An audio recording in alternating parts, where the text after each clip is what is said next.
ವಿಶ್ವ ನಾಯಕ ನರೇಂದ್ರ ಮೋದಿಜಿ ಅವರಿಗೆ ಬೋಲೋ ಭಾರತ್ ಮಾತಾ ಕೇ, ಭಾರತ್ ಮಾತಾ ಕೇ. ವಿಶ್ವ ನಾಯಕ ಸನ್ಮಾನ್ಯ ಪ್ರಧಾನಮಂತ್ರಿ ನರೇಂದ್ರ ಮೋದಿಜಿ ಅವರಿಗೆ ಭಾರತ್ ಮಾತಾ ಕೇ, ಭಾರತ್ ಮಾತಾ ಕೇ.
बोलो भारत माता की, विश्व नायक नरेंद्र मोदी जी की. विश्व का नेता लोकप्रिय प्रधानमंत्री जी आदरणीय माननीय श्री नरेंद्र मोदी जी के भारतीय जनता पार्टी चित्रदुर्ग जिला तरफ से आत्मीय स्वागत करता हूं.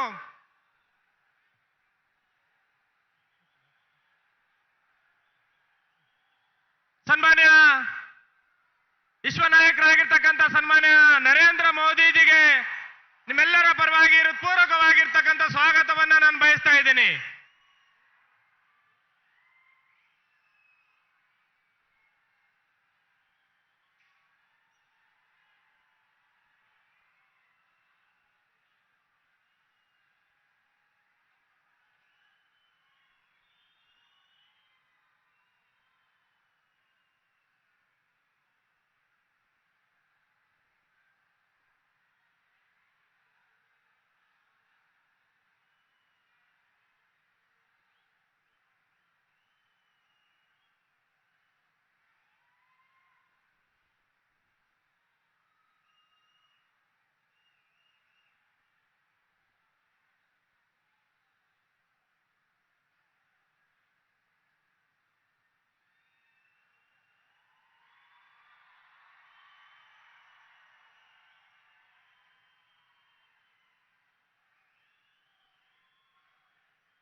ಈ ಒಂದು ಕಾರ್ಯಕ್ರಮವನ್ನು ಉದ್ದೇಶಿಸಿ ನಮ್ಮ ನಿಮ್ಮೆಲ್ಲರ ನೆಚ್ಚಿನ ನಾಯಕರು ಜನಪ್ರಿಯ ಚಿತ್ರದುರ್ಗ ಲೋಕಸಭಾ ಸದಸ್ಯರು ಕೇಂದ್ರದ ಮಂತ್ರಿಗಳಾಗಿರ್ತಕ್ಕಂಥ ಎ ನಾರಾಯಣಸ್ವಾಮಿ ಈ ಕಾರ್ಯಕ್ರಮವನ್ನು ಉದ್ದೇಶಿಸಿ ಮಾತನಾಡಬೇಕು ಅಂತಂದೇಳಿ ಅವರಲ್ಲಿ ವಿನಂತಿಯನ್ನು ನಾನು ಮಾಡ್ತಾ ಇದ್ದೀನಿ.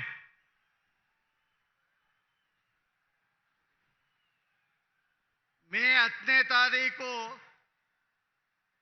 ಕರ್ನಾಟಕ ವಿಧಾನಸಭೆಯ ಚುನಾವಣೆ ಪ್ರಯುಕ್ತ ಮದಗಿರಿ ನಾಯಕನ ಕೋಟೆಗೆ ಈ ದೇಶದ ರಾಷ್ಟ್ರಭಕ್ತ, ಈ ದೇಶದ ಭಾರತ ಮಾತೆಯ ಸುಪುತ್ರ, ಈ ದೇಶದ ಅಭಿವೃದ್ಧಿಗಾಗಿ ಅಕ್ಷಯ ಪಾತ್ರೆಯೊಂದಿಗೆ ಈ ದೇಶವನ್ನ ಅಭಿವೃದ್ಧಿಯೊಂದಿಗೆ ಮುನ್ನಡೆಸ್ತೇನೆ ಅಂತೇಳಿ ಈ ದೇಶಕ್ಕೆ ಕೊಟ್ಟಂತ ಅನೇಕ ವಿಶ್ವಾಸಯುತ ಅನೇಕ ಯೋಜನೆಗಳನ್ನ ಜಾರಿ ಮಾಡಿ ಈ ಜಿಲ್ಲೆಗೆ ಬಂದಿರತಕ್ಕಂತ ದೇಶದ ಪ್ರಧಾನಮಂತ್ರಿ ನರೇಂದ್ರ ಮೋದಿ ಅವರಿಗೆ ಜಿಲ್ಲೆಯ ಪರವಾಗಿ ತಮ್ಮೆಲ್ಲರ ಪರವಾಗಿ ವಿಶೇಷವಾದ ಸ್ವಾಗತವನ್ನು ಬಯಸ್ತೇನೆ.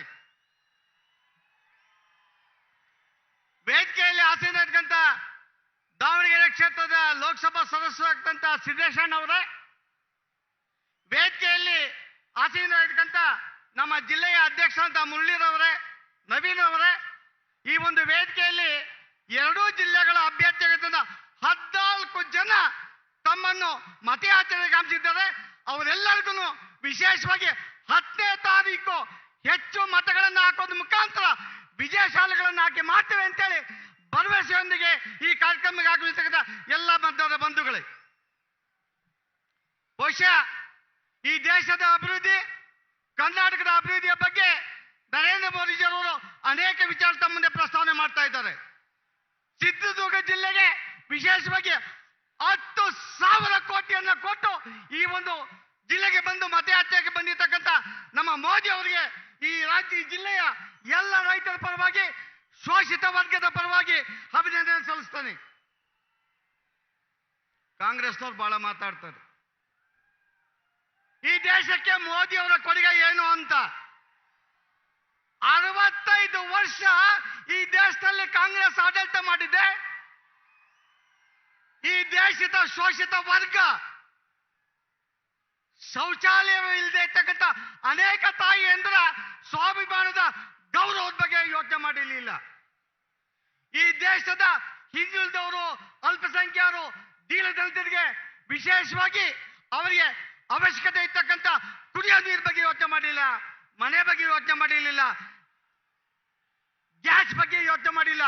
ಈ ಎಲ್ಲ ದಲಿತರ, ಹಿಂದುಳಿದವರ, ಶೋಷಿತ ವರ್ಗದ ಅನೇಕ ಮೂಲಭೂತ ಸಮಸ್ಯೆಗಳಿಗೆ ಸ್ಪಂದನೆಯನ್ನು ಮಾಡಿ ಆ ಎಲ್ಲರಿಗೂ ಎಲ್ಲ ಸೌಲಭ್ಯಗಳನ್ನು ಕೊಟ್ಟು ಮತಯಾತ್ರೆಗೆ ಬಂದು ಡಬಲ್ ಇಂಜಿನ್ ಸರ್ಕಾರವನ್ನ ಮತ್ತೆ ಕರ್ನಾಟಕ ರಾಜ್ಯದಲ್ಲಿ ತರಬೇಕು.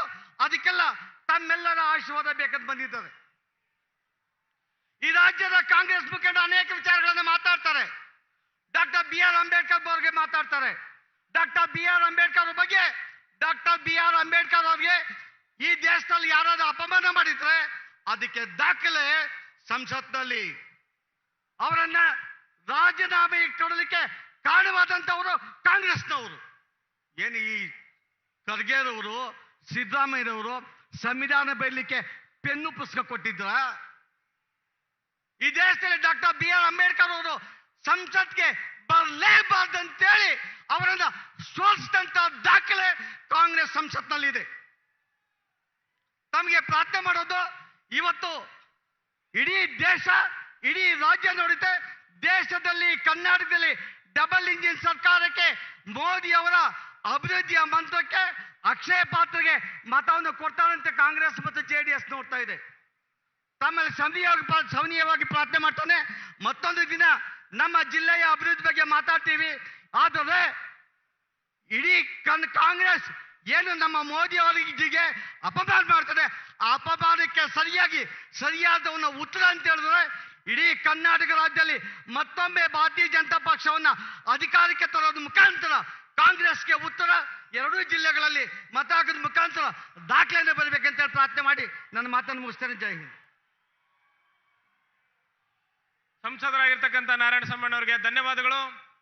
ಈಗ ಈ ಸಮಾರಂಭವನ್ನ ನಮ್ಮ ಜಿಲ್ಲೆಯ ಪ್ರತೀಕವಾಗಿರ್ತಕ್ಕಂಥ ತಮಟೆ ಬಾರಿಸುವುದರ ಮುಖಾಂತರ ನಮ್ಮ ನೆಚ್ಚಿನ ಪ್ರಧಾನಮಂತ್ರಿಗಳಾಗಿರ್ತಕ್ಕಂಥ ಸನ್ಮಾನ್ಯ ನರೇಂದ್ರ ಮೋದಿಜಿಯವರು ಉದ್ಘಾಟನೆ ಮಾಡಬೇಕು ಅಂತ ಅವರಲ್ಲಿ ವಿನಂತಿಯನ್ನು ನಾನು ಮಾಡ್ತಾ ಇದ್ದೀನಿ.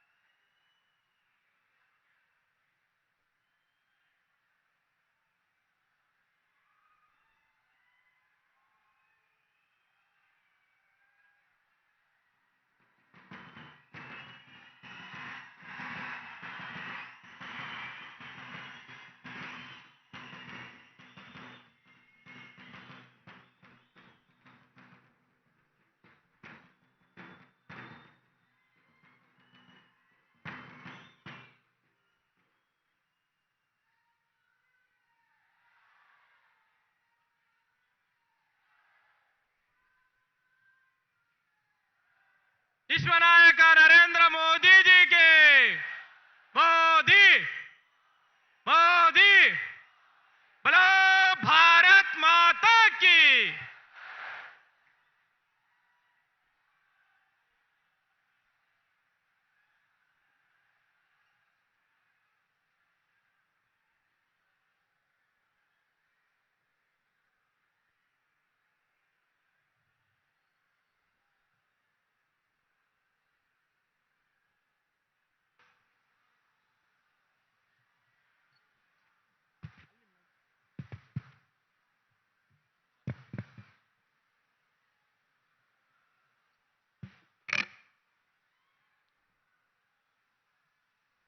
भारत माता की।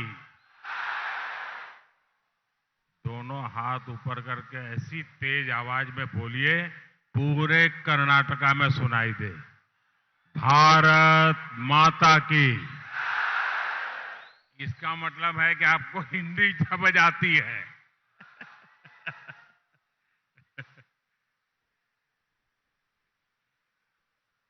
मदकरी नायक ಮತ್ತು ಓನ್ಕೆ ಓಬವ್ವ ಅವರ ಚಿತ್ರದುರ್ಗದ ವಿರಾಜಂತೆಗೆ ನನ್ನ ನಮಸ್ಕಾರಗಳು। मैं इस भूमि के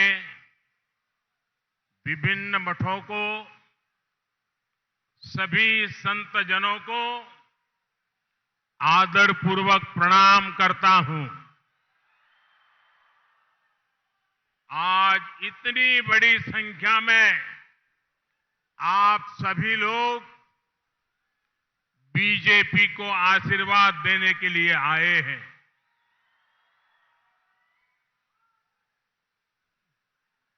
ये नजारा दूर दूर तक लोग खड़े हैं। ये कर्नाटका की जनता का निर्णय साफ है। ई बारिया निर्धारा, ई बारिया निर्धारा, ಈ ಬಾರಿಯ ನಿರ್ಧಾರ, ಈ ಬಾರಿಯ ನಿರ್ಧಾರ ಬಹುಮತದ ಬಿಜೆಪಿ ಸರ್ಕಾರ।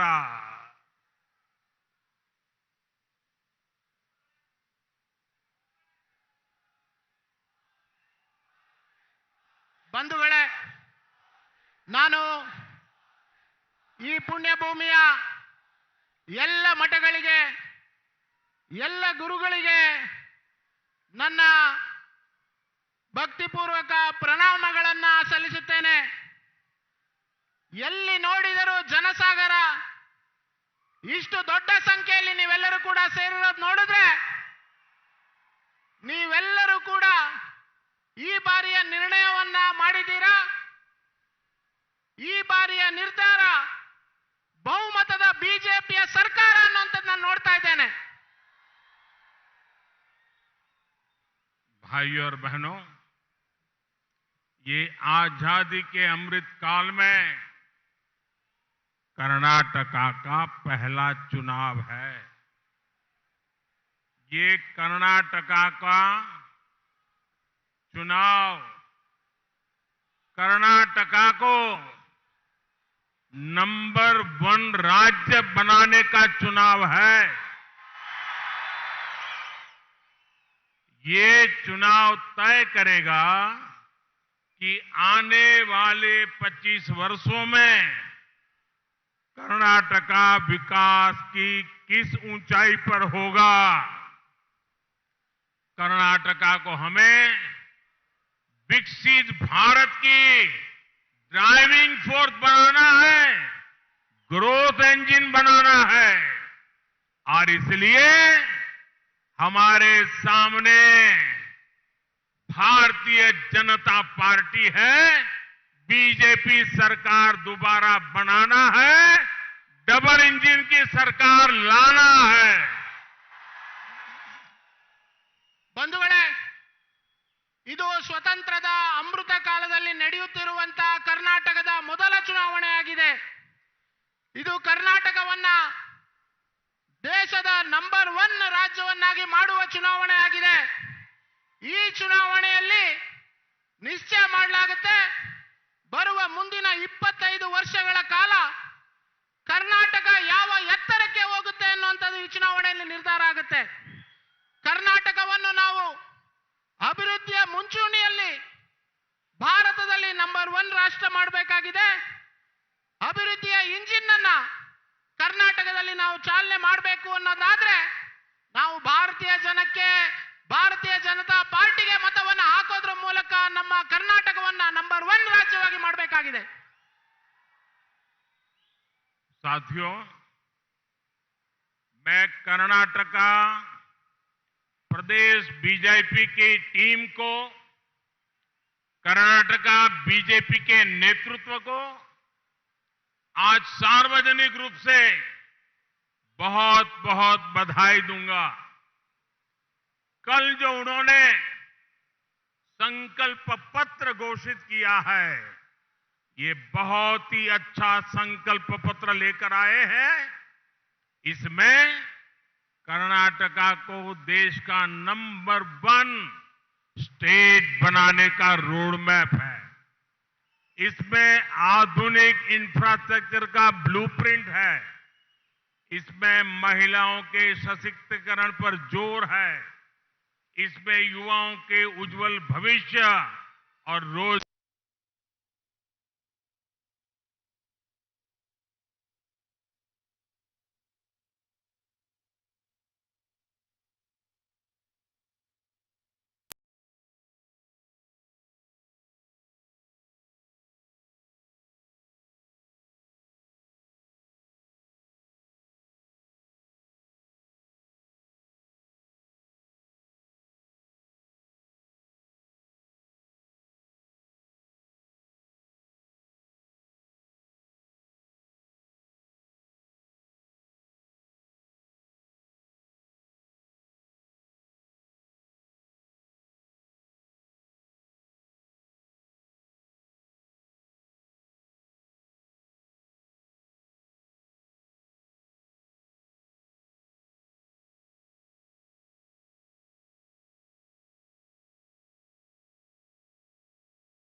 साथियों,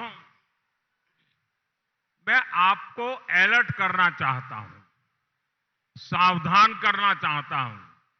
क्या आप मेरी बात मानोगे? पूरी ताकत से बताइए, मेरी बात मानोगे? पक्का मानोगे? देखिए, कर्नाटका के लोगों को कांग्रेस और जेडीएस दोनों से सावधान रहना है। कांग्रेस जेडीएस दिखावे के लिए 2 दल है, लेकिन दिल से और अपनी करतूतों से ये दोनों एक ही है। ये दोनों परिवारवादी हैं, दोनों करप्शन को बढ़ावा देते हैं और दोनों समाज को बांटने की राजनीति करते हैं। इन दोनों दलों की प्राथमिकता कभी भी कर्नाटका का विकास नहीं है। आपके बच्चों का भविष्य उनकी चिंता का विषय नहीं है।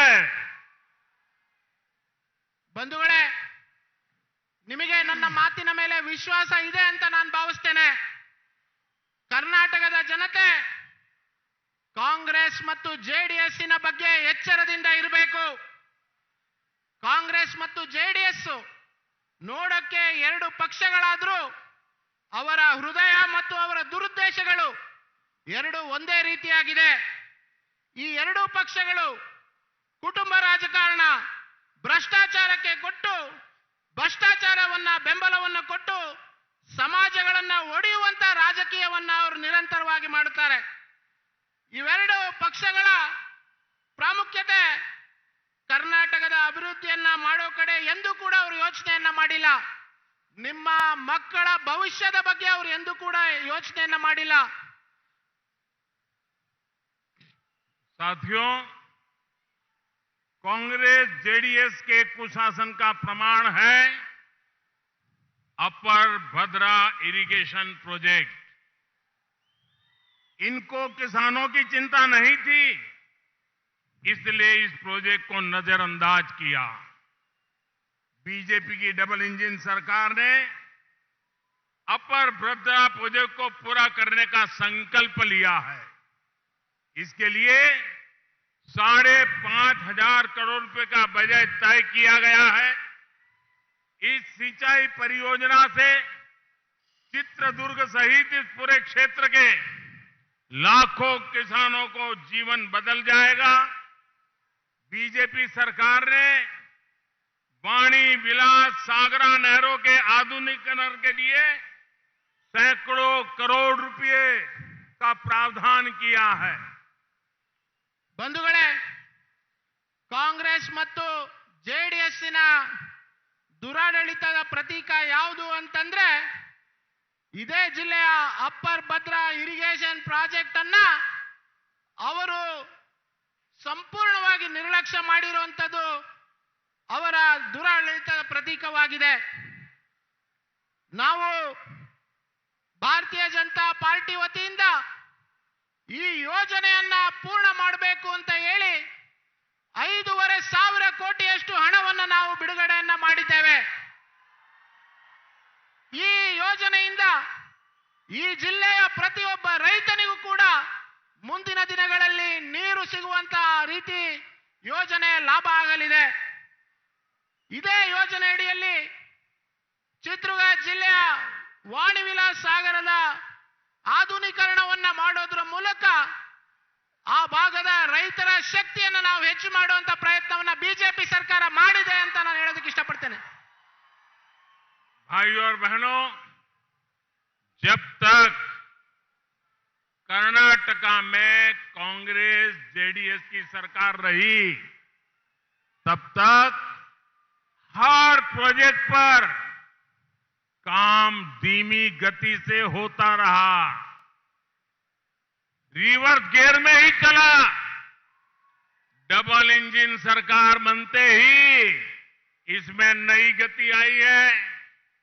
कर्नाटका में हाईवे, रेलवे, एयरपोर्ट के लिए सरकार ने बजट में कई गुना वृद्धि की है। अकेले चित्रदुर्ग जिले में ही 3,500 करोड़ रुपए के नेशनल हाईवे प्रोजेक्ट पर काम चल रहा है। तुमकुरू, चित्रदुर्ग, दावणगेरे रेलवे लाइन पर भी काम शुरू हो चुका है। डबल इंजन सरकार कर्नाटका के औद्योगिक विकास के लिए प्रतिबद्ध है। बीजेपी सरकार ने जिन 9 इंडस्ट्रियल क्लस्टर की योजना बनाई है, उसमें से एक चित्रदुर्ग में भी बनेगा। इससे युवाओं के लिए रोजगार के अनेक अवसर बनेंगे। ಬಂಧುಗಳೇ, ಎಲ್ಲಿವರೆಗೂ ಕರ್ನಾಟಕದಲ್ಲಿ ಕಾಂಗ್ರೆಸ್ ಮತ್ತು ಜೆಡಿಎಸ್ಸಿನ ಸರ್ಕಾರಗಳು ಆಡಳಿತದಲ್ಲಿತ್ತು ಅಲ್ಲಿವರೆಗೂ ಎಲ್ಲ ಯೋಜನೆಗಳು ನಿಧಾನಗತಿಯಲ್ಲಿ ನಡೀತಾ ಇತ್ತು. ಆದರೆ ಡಬಲ್ ಇಂಜಿನ್ ಸರ್ಕಾರ ಯಾವಾಗಿಂದ ಅಧಿಕಾರಕ್ಕೆ ಬಂದಿದೆ, ಈ ಎಲ್ಲ ಯೋಜನೆಗಳಿಗೆ ವೇಗವನ್ನು ಕೊಡುವಂತ ಕೆಲಸವನ್ನ ಮಾಡಿದ್ದೇವೆ. ಕರ್ನಾಟಕದಲ್ಲಿ ಹೈವೇ, ರೈಲ್ವೆ, ಏರ್ಪೋರ್ಟ್ ಈ ರೀತಿ ಅನೇಕ ಮೂಲಭೂತ ಸೌಕರ್ಯಗಳಿಗೆ ಬಿಜೆಪಿ ಸರ್ಕಾರ ಬಜೆಟ್ನಲ್ಲಿ ದೊಡ್ಡ ಮೊತ್ತವನ್ನ ಘೋಷಣೆಯನ್ನ ಮಾಡಿದೆ. ಬರೀ ಚಿತ್ರದುರ್ಗ ಜಿಲ್ಲೆ ಬಗ್ಗೆ ನಾನು ಹೇಳಬೇಕಾದ್ರೆ 3,500 ಕೋಟಿಗೂ ಹೆಚ್ಚು ಹಣವನ್ನು ನಾವು ಚಿತ್ರದುರ್ಗ ಜಿಲ್ಲೆಯ ಹೈವೇಗಳ ಮೇಲೆ ಬಂಡವಾಳ ಹಾಕಿದ್ದೇವೆ. ಅದೇ ರೀತಿ ಬಹುದಿನದ ಬೇಡಿಕೆ ಆದಂತ ತುಮಕೂರು, ಚಿತ್ರದುರ್ಗ, ದಾವಣಗೆರೆ ರೈಲ್ವೆ ಲೈನಿಗೆ ನಾವು ಬಜೆಟ್ನಲ್ಲಿ ಹಣವನ್ನಿಟ್ಟು ಕೆಲಸವನ್ನ ಪ್ರಾರಂಭ ಮಾಡಿದ್ದೇವೆ ಅಂತ ಹೇಳೋದಕ್ಕೆ ನಾನು ಇಚ್ಛೆ ಪಡ್ತೇನೆ. ಡಬಲ್ ಇಂಜಿನ್ ಸರ್ಕಾರ ಇವತ್ತು ಎಲ್ಲ ಕಡೆಗಳಲ್ಲಿ ಕೈಗಾರಿಕಾ ಪ್ರದೇಶಗಳ ಸ್ಥಾಪನೆಯನ್ನ ಮಾಡ್ತಾ ಇದೆ. ಕರ್ನಾಟಕದಲ್ಲಿ ಸುಮಾರು 9 ಕೈಗಾರಿಕಾ ಪ್ರದೇಶವನ್ನ ಸ್ಥಾಪನೆ ಮಾಡೋದರ ಜೊತೆಗೆ ಚಿತ್ರದುರ್ಗದಲ್ಲೂ ಕೂಡ ಒಂದು ಕೈಗಾರಿಕಾ ಪ್ರದೇಶವನ್ನ ಸ್ಥಾಪನೆಯನ್ನ ಮಾಡಿ ಇಲ್ಲಿಯ ಯುವಕರಿಗೆ ಉದ್ಯೋಗ ಸಿಗುವಂತ ಯೋಜನೆಯನ್ನ ನಾವು ಮಾಡಿದ್ದೇವೆ. साथियों, एलू सिट्टिना कोटे यानी सुरक्षा के 7 घेरों का क्षेत्र है. बीजेपी सरकार ने भी योजनाओं का एलू सुत्तिना कोटे तैयार किया है. पहला सुरक्षा घेरा, जिसे आप सुरक्षा कोटे बोलते हैं, पीएम आवास योजना के पक्के घर का है. मुफ्त गैस कनेक्शन, हर घर जल होना. दूसरा सुरक्षा घेरा यानी सुरक्षा कोटे, गरीबों को मुफ्त राशन का है, भूखमरी से बचाव का है, पोषण का है. तीसरा सुरक्षा घेरा यानी सुरक्षा कोटे आरोग्य का है. आयुष्मान भारत के तहत मुफ्त इलाज का है, मुफ्त टीकाकरण का है. चौथा सुरक्षा घेरा या सुरक्षा कोटे जनधन बैंक खाते और मुद्रा योजना के तहत दी गई लाखों करोड़ रुपए की मदद का है. पांचवा सुरक्षा घेरा या सुरक्षा कोटे संकट के समय मदद का है.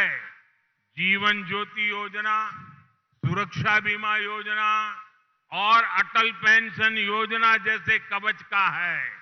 छठा सुरक्षा घेरा या सुरक्षा कोटे बेहतर कानून व्यवस्था का है.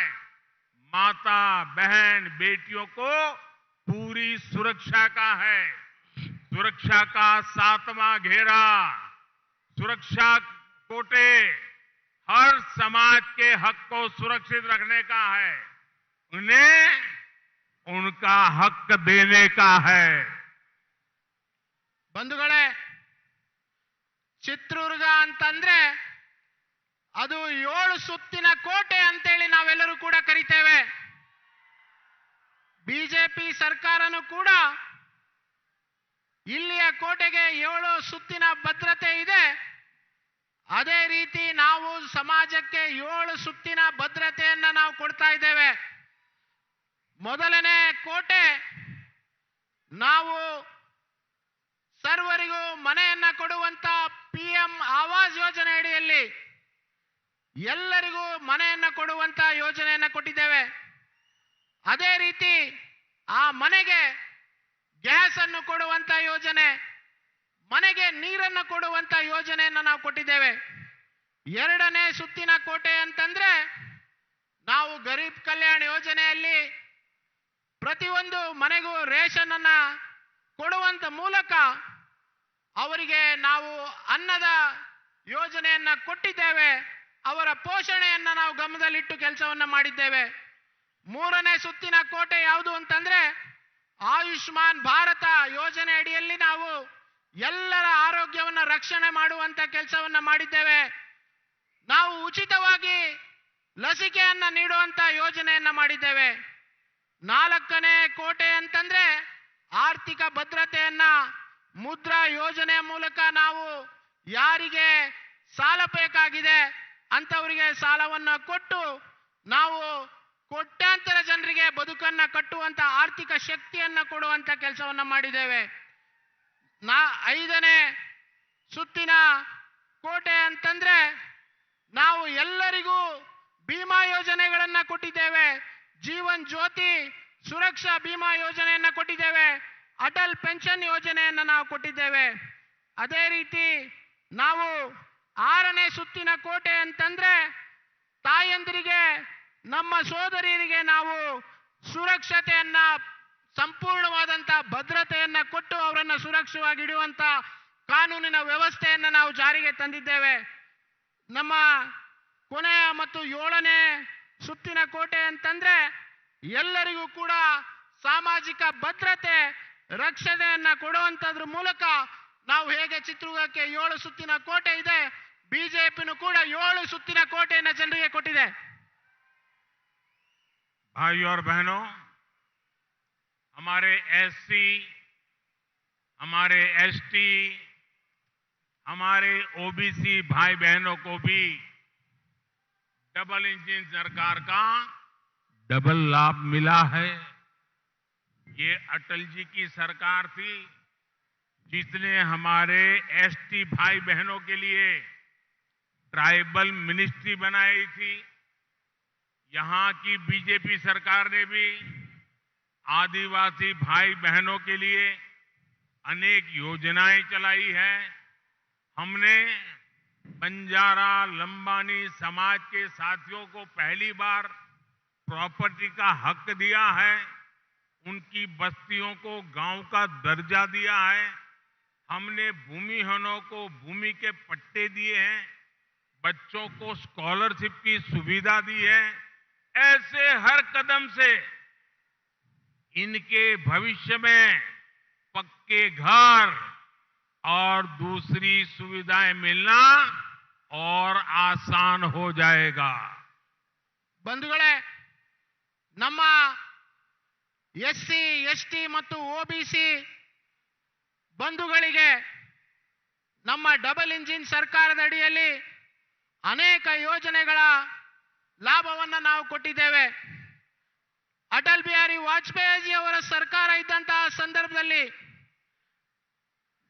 ಒಂದು ಎಸ್ಟಿ ಬಂಧುಗಳಿಗೆ ನಾವು ಒಂದು ಮಂತ್ರಾಲಯವನ್ನು ಪ್ರಾರಂಭವನ್ನ ಮಾಡಿದ್ದು. ಅದೇ ರೀತಿ ಇಲ್ಲಿಯ ಭಾರತೀಯ ಜನತಾ ಪಾರ್ಟಿಯ ಸರ್ಕಾರ ಆದಿವಾಸಿ ಬಂಧುಗಳಿಗೆ ಅನೇಕ ಉತ್ತಮ ಯೋಜನೆಗಳನ್ನು ಕೊಟ್ಟಿದೆ. ನಮ್ಮ ಬಂಜಾರ ಲಂಬಾಣಿ ಸಮಾಜದ ಬಂಧುಗಳಿಗೆ ನಾವು ಮೊಟ್ಟ ಮೊದಲನೇ ಬಾರಿ ನಾವು ಹಕ್ಕುಪತ್ರಗಳನ್ನು ವಿತರಣೆಯನ್ನ ಮಾಡಿದ್ದೇವೆ. ಅದೇ ರೀತಿ ಯಾರಿಗೆ ಭೂಮಿ ಇರಲಿಲ್ಲ ಅಂತವರಿಗೆ ಭೂಮಿಯನ್ನು ಕೊಡುವಂತದನ್ನು ಮಾಡಿದ್ದೇವೆ. ಅವರ ಮಕ್ಕಳಿಗೆ ನಾವು ಸ್ಕಾಲರ್ಶಿಪ್ ಕೊಡುವಂತದನ್ನು ಮಾಡಿದ್ದೇವೆ. ಎಲ್ಲರನ್ನು ಹೆಜ್ಜೆ ಹೆಜ್ಜೆಗೂ ಕೂಡ ನಾವು ಎಲ್ಲ ಈ ಬಂಧುಗಳನ್ನು ನಮ್ಮ ಜೊತೆ ಜೋಡಿಸುವಂತ ಕೆಲಸವನ್ನ ಮಾಡಿ ಅವರ ಕಲ್ಯಾಣಕ್ಕೋಸ್ಕರ ನಾವು ಕೆಲಸವನ್ನ ಮಾಡ್ತಾ ಇದ್ದೇವೆ ಅಂತ ನಾನು ಹೇಳೋದಕ್ಕೆ ಇಚ್ಛೆ ಪಡ್ತೇನೆ. भाइयों और बहनों, कांग्रेस कभी बीजेपी के विकास कार्यों का मुकाबला कर ही नहीं सकती. कांग्रेस ने 2014 से पहले के 10 सालों में जितने मेडिकल कॉलेज बनाए, बीजेपी सरकार ने उससे 2 गुने मेडिकल कॉलेज सिर्फ 9 वर्ष में बना डाले. यहां चित्रदुर्ग में भी नया मेडिकल कॉलेज स्वीकृत हो चुका है. इससे स्वास्थ्य सुविधा तो बढ़ेगी ही.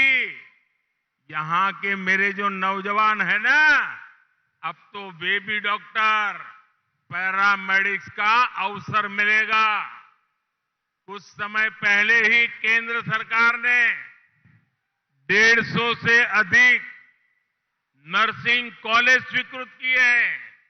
इससे कर्नाटका के भी सैकड़ों युवाओं को, युवतियों को इस क्षेत्र में अवसर मिलेंगे और दुनिया के देशों में जाने की एक नई ताकत खड़ी हो जाएगी.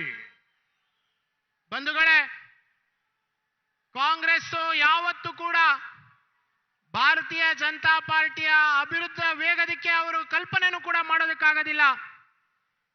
ಕಾಂಗ್ರೆಸ್ಸಿನ 2014ನಿಂದ ಮುಂಚೆ 10 ವರ್ಷಗಳಲ್ಲಿ ಏನು ಅವರು ಮೆಡಿಕಲ್ ಕಾಲೇಜ್ಗಳನ್ನ ಮಾಡಿದ್ರು, ಬಿಜೆಪಿ ಸರ್ಕಾರ ಕೇವಲ 9 ವರ್ಷಗಳಲ್ಲಿ ಅದರ ಡಬಲ್ ಆಗಿರುವಷ್ಟು ಮೆಡಿಕಲ್ ಕಾಲೇಜ್ಗಳನ್ನು ನಾವು ಮಾಡಿದ್ದೇವೆ. ಇಲ್ಲೇ ಚಿತ್ರದುರ್ಗದಲ್ಲಿ ನಾವು ಒಂದು ಮೆಡಿಕಲ್ ಕಾಲೇಜನ್ನು ಪ್ರಾರಂಭವನ್ನ ಮಾಡಿದ್ದೇವೆ. ಇಲ್ಲಿ ಮೆಡಿಕಲ್ ಕಾಲೇಜ್ ಪ್ರಾರಂಭ ಮಾಡಿರುವಂತ ಕಾರಣ ಇಲ್ಲಿಯ ಜನರ ಬಡವರ ಮಕ್ಕಳು ಕೂಡ ವೈದ್ಯರಾಗೋದಕ್ಕೆ ಅವರಿಗೆ ಅವಕಾಶ ಸಿಕ್ಕುವಂತದ್ದಾಗುತ್ತೆ. ನಾವು ಕೆಲವು ದಿನಗಳ ಹಿಂದೆ ಇಡೀ ದೇಶಾದ್ಯಂತ ಕೇಂದ್ರ ಸರ್ಕಾರದ ಕಡೆಯಿಂದ ನರ್ಸಿಂಗ್ ಕಾಲೇಜ್ಗಳನ್ನು ಪ್ರಾರಂಭ ಮಾಡುವಂತ ಘೋಷಣೆಯನ್ನು ಮಾಡಿದ್ದೇವೆ. ಕರ್ನಾಟಕದಲ್ಲೂ ಕೂಡ ಅನೇಕ ಹೊಸ ನರ್ಸಿಂಗ್ ಕಾಲೇಜ್ಗಳನ್ನು ಪ್ರಾರಂಭವನ್ನ ಮಾಡಿದ್ದೇವೆ. ಅಲ್ಲಿ ಪದವಿಯನ್ನ ಪಡೆದು ಕರ್ನಾಟಕದ ಜನತೆ ಎಲ್ಲ ಕಡೆಗೆ ಉದ್ಯೋಗವನ್ನ ಪಡೆಯುವಂತ ಅವಕಾಶ ಅವರಿಗೆ ಸಿಗುತ್ತೆ ಅಂತ ನಾನು ವಿಶ್ವಾಸದಿಂದ ಹೇಳೋದಕ್ಕೆ ಇಚ್ಛೆ ಪಡ್ತೇನೆ. साथियों, बीजेपी सरकार ने गरीबों की एक और चिंता का समाधान किया. हमारी सरकार मेडिकल से लेकर इंजीनियर तक की पढ़ाई स्थानीय भाषा में कराने पर जोर दे रही है. इससे गांव गरीब के युवाओं को विशेष लाभ होगा. बीजेपी ने ही किसानों के बच्चों की पढ़ाई के लिए रैता विद्या निधि की शुरुआत की है. आदिवासी साथियों के लिए 400 से ज्यादा एकलव्य मॉडल स्कूल भी बीजेपी ने बनाए. कांग्रेस की सरकार ने तो यहां बच्चों की यूनिफॉर्म में ही घोटाला कर दिया था. आदिवासी विकास के लिए कांग्रेस की सरकार का बजट लगभग 25,000 करोड़ रुपया था. बीजेपी ने इसमें 5 गुना वृद्धि करके आदिवासियों के विकास के लगभग 1.25 लाख करोड़ रुपये कर दिए हैं. ಬಂಧುಗಳೇ, ಈ ಒಂದು ನಮ್ಮ ಭಾರತೀಯ ಜನತಾ ಪಾರ್ಟಿಯ ಸರ್ಕಾರ ಬಡವರ ಮಕ್ಕಳನ್ನ ಗಮನದಲ್ಲಿಟ್ಟು ಮೆಡಿಕಲ್ ಕಾಲೇಜಿನ ಎಕ್ಸಾಮಿನೇಷನ್ಗಳು, ಇಂಜಿನಿಯರಿಂಗ್ ಕಾಲೇಜಿನ ಎಕ್ಸಾಮಿನೇಷನ್ಗಳು ಈ ಎಲ್ಲವನ್ನು ಕೂಡ ನಾವು ಸ್ಥಳೀಯ ಭಾಷೆಯಲ್ಲಿ ಅಂದ್ರೆ ಕನ್ನಡದಲ್ಲಿ ಬರೆಯುವಂತ ರೀತಿಯಲ್ಲಿ ನಾವು ಪರೀಕ್ಷೆಗಳನ್ನ ಮಾಡಿಸ್ತಾ ಇದ್ದೇವೆ.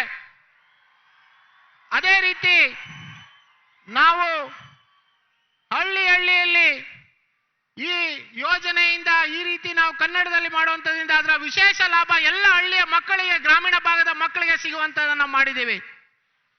ನಮ್ಮ ರೈತರ ಮಕ್ಕಳಿಗೆ ನಾವು ಹೊಸ ಯೋಜನೆಯ ಮೂಲಕ ರೈತ ವಿದ್ಯಾ ನಿಧಿಯಲ್ಲಿ ನಾವು ಸ್ಕಾಲರ್ಶಿಪ್ ಕೊಡುವಂತ ಯೋಜನೆಯನ್ನ ಜಾರಿಗೆ ತಂದಿದ್ದೇವೆ.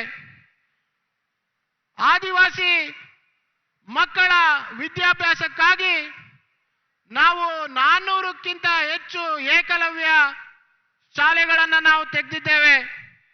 ಕಾಂಗ್ರೆಸ್ ಸರ್ಕಾರ ಇದ್ದಂತಹ ಸಂದರ್ಭದಲ್ಲಿ ಅವರು ಈ ಮಕ್ಕಳ ಯೂನಿಫಾರ್ಮ್ನಲ್ಲೂ ಕೂಡ ಅವರು ಭ್ರಷ್ಟಾಚಾರವನ್ನ ಮಾಡಿ ಹಗರಣವನ್ನ ಮಾಡಿರುವಂತದ್ದು ನಿಮ್ಮೆಲ್ಲರೂ ಕೂಡ ಗೊತ್ತಿರುವಂತ ವಿಷಯ. ಆದಿವಾಸಿಗಳ ವಿಕಾಸಕ್ಕೋಸ್ಕರ ನಾವು ಇವತ್ತಿನ ಬಜೆಟ್ ಅಲ್ಲಿ ನಾವು 1.25 ಲಕ್ಷ ಕೋಟಿಯಷ್ಟು ಹಣವನ್ನು ನಾವು ಮೀಸಲಿಟ್ಟರೆ ಕಾಂಗ್ರೆಸ್ ಕೇವಲ 25,000 ಕೋಟಿ ಅಷ್ಟೇ ಕೊಟ್ಟಿತ್ತು. ನಾವು ಅದನ್ನ 5 ಪಟ್ಟು ಹೆಚ್ಚು ಮಾಡಿ 1.25 ಲಕ್ಷ ಕೋಟಿಗೆ ಹೆಚ್ಚನ್ನು ಮಾಡಿದ್ದೇವೆ ಅಂತ ಹೇಳೋದಕ್ಕೆ ಇಷ್ಟಪಡ್ತೇನೆ. ಇವತ್ತು ಇವೆಲ್ಲವೂ ಕೂಡ ನಮಗೆ ಒಂದು ರೀತಿ ಆಶೀರ್ವಾದ ರೀತಿಯಲ್ಲಿ ತಮ್ಮೆಲ್ಲರಿಂದ ಸಿಗ್ತಾ ಇದೆ. साथियों, कर्नाटका के लोगों को कांग्रेस का इतिहास और उसकी सोच कभी भी भूलनी नहीं है. कांग्रेस का इतिहास आतंक और आतंकवादियों के तुष्टीकरण का है. जब दिल्ली में बाटला हाउस एनकाउंटर हुआ तो कांग्रेस की सबसे बड़ी नेता की आंखों में आतंकियों के मर जाने की खबर सुनकर आंसू आ गए थे. जब सर्जिकल स्ट्राइक हुए, जब एयर स्ट्राइक हुई तो कांग्रेस ने देश की सेनाओं के सामर्थ्य पर ही सवाल खड़ा कर दिया. यहां कर्नाटक में तो आप लोगों ने देखा है कांग्रेस कैसे आतंक को बढ़ावा देती रही है.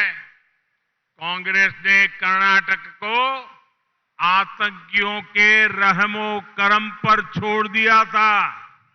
ये बीजेपी ही है जिसने आतंकवाद की कमर तोड़ी है, तुष्टीकरण का खेल बंद किया है। समृद्ध कर्नाटका के लिए, कर्नाटका को नंबर 1 बनाने के लिए कर्नाटका का सुरक्षित होना उतना ही जरूरी है। आतंक को बढ़ावा देने वाली कांग्रेस, जेडीएस यहां कभी निवेश नहीं बढ़ा सकती। आतंक को बढ़ावा देने वाली कांग्रेस, जेडीएस यहां कभी नौजवानों के लिए नए अवसर नहीं बना सकती। ಬಂಧುಗಳೇ, ಕಾಂಗ್ರೆಸ್ಸಿನ ಇತಿಹಾಸ ಮತ್ತು ಅವರ ಚಿಂತನೆಗಳ ಬಗ್ಗೆ ನಾವು ಯಾವತ್ತೂ ಕೂಡ ಅವರನ್ನ ನಾವು ಮರಿಬಾರದು. ಅವರ ಚಿಂತನೆಗಳನ್ನ, ಕಾಂಗ್ರೆಸ್ ಅವರ ಇತಿಹಾಸನೇ ಆತಂಕ ಮತ್ತು ಆತಂಕವಾದಿಗಳ ತುಷ್ಟೀಕರಣ ಮಾಡುವಂಥದ್ದು ಕಾಂಗ್ರೆಸ್ಸಿನ ಇತಿಹಾಸವಾಗಿದೆ. ದೆಹಲಿಯ ಬಾಟ್ಲಾ ಹೌಸ್ನಲ್ಲಿ ಎನ್ಕೌಂಟರ್ ಆಗಿ ಒಬ್ಬ ಉಗ್ರವಾದಿ ಸತ್ತಂತಹ ಸಂದರ್ಭದಲ್ಲಿ ಕಾಂಗ್ರೆಸ್ಸಿನ ನಾಯಕರು ಕಣ್ಣೀರು ಹಾಕಿರುವಂಥದ್ದನ್ನ ನಾವು ನೋಡಿದ್ದೇವೆ. ಸರ್ಜಿಕಲ್ ಸ್ಟ್ರೈಕ್ ಆದಂತಹ ಸಂದರ್ಭದಲ್ಲೂ ಕೂಡ ಕಾಂಗ್ರೆಸ್ ದೇಶದ ಸೇನೆಯನ್ನ ಸಮರ್ಥನೆ ಮಾಡೋ ಬದಲು ಅವರಿಗೆ ಅವಮಾನ ಮಾಡುವಂತಹ ಕೆಲಸವನ್ನ ಮಾಡಿದ್ದಾರೆ. ಕರ್ನಾಟಕದಲ್ಲೂ ಕೂಡ ಕಾಂಗ್ರೆಸ್ ಆತಂಕವಾದಿಗಳನ್ನ ಅವರ ಬೆಂಬಲಕ್ಕೆ ನಿಲ್ಲುವಂತ ಕೆಲಸವನ್ನ ಮಾಡಿದೆ. ಕರ್ನಾಟಕದಲ್ಲಿ ಯಾವಾಗ ಉಗ್ರ ಘಟನೆಗಳು ನಡೆದರೂ ಕೂಡ ಕಾಂಗ್ರೆಸ್ ಅವರ ಪರವಾಗಿ ಮಾತನಾಡುವಂಥದ್ದು ನೋಡಿದ್ದೇವೆ. ಆದರೆ ಒಂದು ಸಮೃದ್ಧ ಕರ್ನಾಟಕವಾಗಬೇಕು, ಕರ್ನಾಟಕ ದೇಶದ ನಂಬರ್ 1 ರಾಜ್ಯವಾಗಬೇಕು ಅಂತಂದ್ರೆ ನಾವು ಈ ರೀತಿಯಾದಂತಹ ಉಗ್ರವಾದನ್ನ ಮಟ್ಟ ಹಾಕುವಂತ ಕೆಲಸವನ್ನ ನಾವು ಮಾಡಲೇಬೇಕಾಗಿದೆ ಅನ್ನುವಂಥದ್ದು ನಾನು ಹೇಳ್ತಾ ಇದ್ದೇನೆ. ಎಲ್ಲಿ ಆತಂಕವಾದಿಗಳು ಮತ್ತು ಉಗ್ರವಾದಿಗಳು ಆ ಜಾಗಗಳಲ್ಲಿ ಜಾಗೃತರಾಗಿರ್ತಾರೋ ಅಂತದನ್ನ ಭಾರತೀಯ ಜನತಾ ಪಾರ್ಟಿ ಸಂಪೂರ್ಣವಾಗಿ ದಮನ ಮಾಡುವಂತ ಕೆಲಸವನ್ನ ಮಾಡ್ತಾ ಇದೆ. ಜೆಡಿಎಸ್ ಮತ್ತು ಕಾಂಗ್ರೆಸ್ನವರು ಯಾವಾಗಲೂ ಕೂಡ ತುಷ್ಟೀಕರಣದ ರಾಜನೀತಿಯನ್ನ ಮಾಡಿ ಅವರ ಬೆಂಬಲಕ್ಕೆ ನಿಲ್ಲುವಂತದನ್ನ ನಾವು ನೋಡ್ತಾ ಇದ್ದೇವೆ. साथियों, अक्सर कोई कंपनी बाजार में अपना कोई सामान लाती है तो साथ ही वो एक वारंटी भी देती है और कंपनी ये भी कहती है कि वारंटी खत्म होने के बाद कंपनी की कोई जिम्मेदारी नहीं होगी। कांग्रेस ने भी अपनी वारंटी खो दी है। कांग्रेस की वारंटी खत्म हो चुकी है। कांग्रेस विश्वसनीयता खो दी है।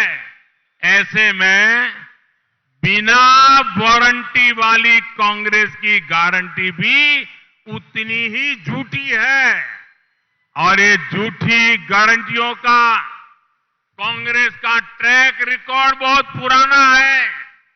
मुझे याद है कि वर्षों तक सत्ता से बाहर रहने वाले बाद 2012 में, मैं गुजरात की बात कर रहा हूं, 2012 में भी कांग्रेस ऐसी झूठी गारंटी लेकर गुजरात के लोगों को भ्रमित कर रही थी। कांग्रेस ने कार्डबोर्ड से मकान बनाए, मॉडल मकान, और लोगों को ले जाते थे दिखाने के लिए कि देखो हम ऐसा मकान बना करके देंगे, और फिर वे फॉर्म भरवाते थे मकान के लिए और पीछे से कुछ लोग फॉर्म के नाम पर गरीबों से 200, 500 रुपया भी मार लेते थे, रिश्वत ले लेते थे। एक वो समय है और आज का समय है। गुजरात में कांग्रेस का झंडा उठाने के लिए दूसरे राज्यों से लोगों को लाना पड़ रहा है। पिछले कुछ सालों से यही फर्जीवाड़ा कांग्रेस हर राज्य में कर रही है। मैंने सुना है कर्नाटका में भी ये अपनी गारंटियों का फॉर्म भरवाने लगे हैं और अब तो जांच इस बात की होनी चाहिए कि झूठी गारंटी के फॉर्म को दिखाकर कांग्रेस कितनी रिश्वत ले रही है। ಬಂಧುಗಳೇ, ನಾವು ಏನಾದರೂ ಮಾರುಕಟ್ಟೆಯಲ್ಲಿ ನಾವು ಸಾಮಾನು ತಗೊಳ್ಳೋಕೆ ಹೋದಂತ ಸಂದರ್ಭದಲ್ಲಿ ಆ ವಸ್ತುವನ್ನ ಖರೀದಿ ಮಾಡಿದಾಗ ನಮಗೆ ಒಂದು ಗ್ಯಾರಂಟಿಯನ್ನ ಕೊಡಲಾಗುತ್ತೆ. ಆ ಗ್ಯಾರಂಟಿಗೆ ಒಂದು ಸಮಯ ನಿಗದಿ ಕೂಡ ಆಗಿರುತ್ತೆ. ಆ ಸಮಯ ಮುಗಿದ ನಂತರ ಆ ಗ್ಯಾರಂಟಿಯು ಕೂಡ ಯಾವುದು ಬೆಲೆ ಇರೋದಿಲ್ಲ. ಈಗ ಇಡೀ ದೇಶದಲ್ಲಿ ಕಾಂಗ್ರೆಸ್ಸಿನ ಸಮಯ ಮುಗಿದಿದೆ. ಹಾಗಾಗಿ ಕಾಂಗ್ರೆಸ್ ಕೊಡುವಂತ ಗ್ಯಾರಂಟಿಗೆ ಯಾವುದೇ ವಾರಂಟಿ ಇಲ್ಲ ಅನ್ನೋಂಥದ್ದನ್ನು ನಾನು ಹೇಳೋದಕ್ಕೆ ಇಷ್ಟಪಡ್ತೇನೆ. ಕಾಂಗ್ರೆಸ್ನವರು ಮನೆ ಮನೆಗೆ ಗ್ಯಾರಂಟಿಗಳನ್ನ ಕೊಡ್ತೇವೆ ಅಂತ ಹೇಳಿ ಸುಳ್ಳಿನ ಗ್ಯಾರಂಟಿಗಳನ್ನ ಕೊಡುವಂತ ಪ್ರಯತ್ನವನ್ನ ಮಾಡ್ತಾ ಇದ್ದಾರೆ. 2012ರಲ್ಲಿ ಗುಜರಾತ್ನಲ್ಲಿ ಚುನಾವಣೆ ಆಗುವ ಸಂದರ್ಭದಲ್ಲೂ ಕೂಡ ಇದೇ ರೀತಿ ಮನೆಗಳಿಗೆ ಹೋಗಿ ನಾವು ಮನೆಗಳನ್ನ ಕೊಟ್ಕೊಡ್ತೀವಿ, ಮಾದರಿ ಮನೆಗಳನ್ನ ನಿಮಗೆ ನಿರ್ಮಾಣ ಮಾಡಿಕೊಡ್ತೀವಿ ಅಂತ ಗ್ಯಾರಂಟಿಯನ್ನ ಕೊಡೋ ಪ್ರಯತ್ನವನ್ನ ಮಾಡಿದ್ರು. ಆದ್ರೆ ಆ ಸಂದರ್ಭದಲ್ಲಿ ಅವರು ಗ್ಯಾರಂಟಿ ಕಾರ್ಡ್ ಅನ್ನ ಫುಲ್ ಭರ್ತಿ ಮಾಡ್ಕೊಳ್ಳೋದಕ್ಕೋಸ್ಕರ ಅದರಲ್ಲೂ 500 ರೂಪಾಯಿ ಲಂಚವನ್ನ ಪಡೆದಿರುವಂತದನ್ನ ನಾವು ನೋಡಿದ್ದೇವೆ. ಅದರಲ್ಲೂ ಕೂಡ ಅವರು ಭ್ರಷ್ಟಾಚಾರವನ್ನ ಮಾಡಿದ್ದಾರೆ. ಹಾಗಾಗಿ ನಾನು ಗಟ್ಟಿಯಾಗಿ ಹೇಳೋದಕ್ಕೆ ಇಷ್ಟಪಡ್ತೇನೆ, ಕಾಂಗ್ರೆಸ್ಸಿನ ಯಾವುದೇ ಗ್ಯಾರಂಟಿಗಳಿಗೆ ಬೆಲೆ ಇಲ್ಲ. ಕಾಂಗ್ರೆಸ್ಸಿನ ವಾರಂಟಿನೇ ಪೂರ್ತಿ ಮುಕ್ತಾಯ ಆಗೋಗಿದೆ ಅಂತ ಹೇಳೋದಕ್ಕೆ ಇಚ್ಛೆ ಪಡ್ತೇನೆ.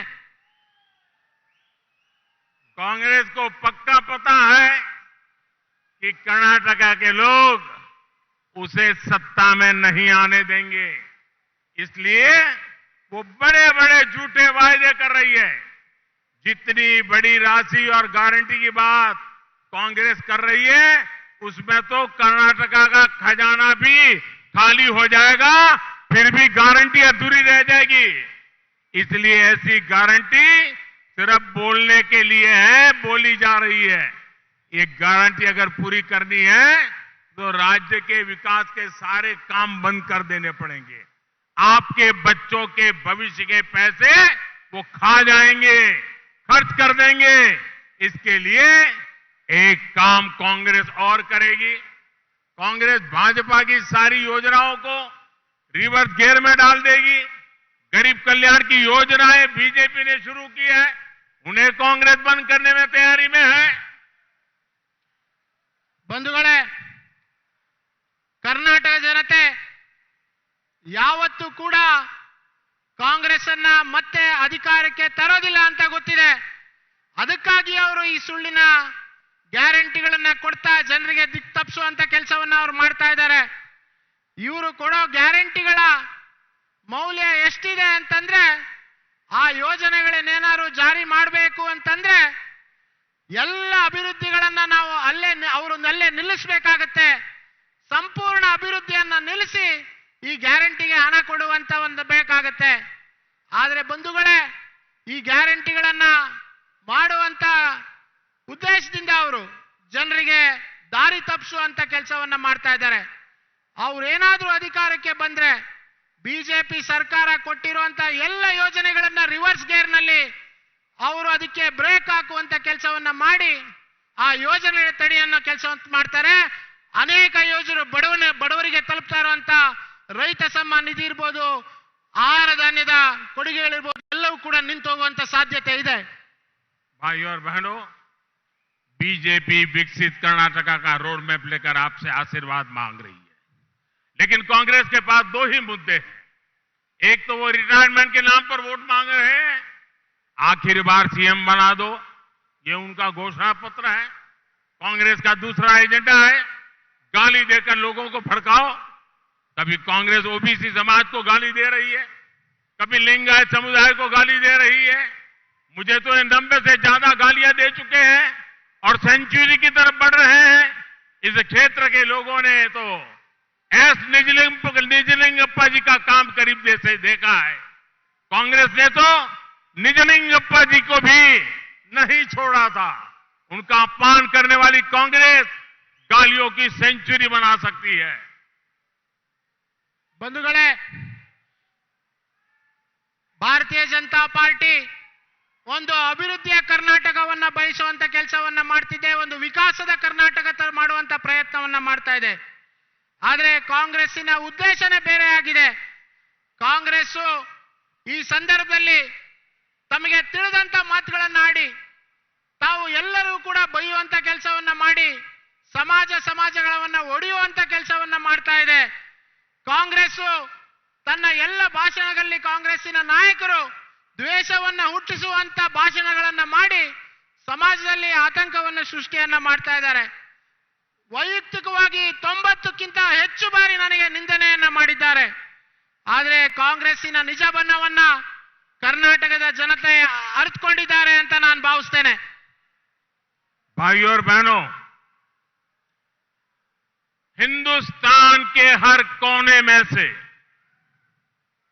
कांग्रेस के भ्रष्टाचार काल को जड़ मूल से उखाड़ के फेंकना है और विकसित भारत के अमृत काल को हिंदुस्तान के हर कोने में लाना है। कर्नाटका से भी भ्रष्टाचार काल जाना चाहिए और कर्नाटक में अमृत काल लाना है। आजादी के 100 वर्ष होंगे तब विकसित भारत बनाना ये हमारा संकल्प है। ये संकल्प तभी सिद्ध होगा जब कर्नाटका में बीजेपी की पूर्ण बहुमत की सरकार होगी। आपको 10 मई को कमल के निशान पर बटन दबाना है। आपको याद रखना है, ई बारिया निर्धारा, ಈ ಬಾರಿಯ निर्धारा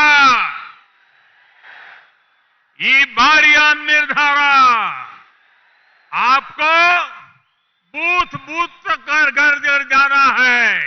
जाएंगे, हर एक बूथ में जाएंगे, हाथ ऊपर करके बताए जाएंगे, घर जाएंगे, हर मतदाता को मिलेंगे, बीजेपी को वोट देने के लिए कहेंगे, ज्यादा से ज्यादा मतदान कराएंगे, बूथ को जीत करके लाएंगे। एक भी बूथ हारेगा नहीं ना, पक्का जीतेंगे। अच्छा, एक मेरा काम करेंगे, जरा जोर से बताइए, मेरा काम करेंगे, जरा जोर से बताइए, हाथ ऊपर करके बताइए, करेंगे। अच्छा, अपने मोबाइल की फ्लैश लाइट लगा के बताइए, मेरा काम करेंगे। अपने मोबाइल फोन की फ्लैश लाइट जला के बताइए, एक मेरा काम करेंगे, मेरा पर्सनल काम करेंगे, पक्का करेंगे। तो जरा ध्यान से सुन लीजिए, क्या काम करने का। घर जाइएगा, सभी मतदाताओं को नमस्कार कीजिएगा और उनको कहिएगा, उनको बताना है, सुन लीजिए, हर मतदाता को कहना है, आपके सेवक दिल्ली से मोदी जी आए थे और मोदी जी ने आकर के आपको नमस्कार भेजा है, आपको प्रणाम कहा है। क्या कहेंगे? घर जाकर के मेरा नमस्कार कहेंगे, घर जाकर के मेरा प्रणाम कहेंगे। आप सबको जब मेरा नमस्कार कहेंगे, आप सबको जब मेरा प्रणाम कहेंगे, तो लोग मुझे आशीर्वाद देंगे। वो आशीर्वाद मेरी ताकत बन जाता है और उस ताकत से मैं दिन रात लोगों की सेवा कर सकता हूं, कर्नाटका की सेवा कर सकता हूं। इसलिए घर जाएंगे, जोर से बोलिए जाएंगे, हाथ ऊपर करके बोलिए जाएंगे, मेरा प्रणाम पहुंचाएंगे। बोलो भारत माता की, भारत माता की, भारत माता की। धन्यवाद। ಬಂಧುಗಳೇ, ಮೇ 10ನೇ ತಾರೀಕು ನೀವೆಲ್ಲರೂ ಕೂಡ ಮನೆಗೆ ಹೋಗಿ, ಬೂತ್ಗೆ ಹೋಗಿ ಭಾರತೀಯ ಜನತಾ ಪಾರ್ಟಿಯ ಅಭ್ಯರ್ಥಿಯನ್ನ ಗೆಲ್ಲಿಸಬೇಕು ಅನ್ನೋಂತ ವಿನಂತಿಯನ್ನ ನಾನು ಮಾಡ್ತೇನೆ. ಪ್ರಧಾನಮಂತ್ರಿಗಳು ನರೇಂದ್ರ ಮೋದಿ ಅವರು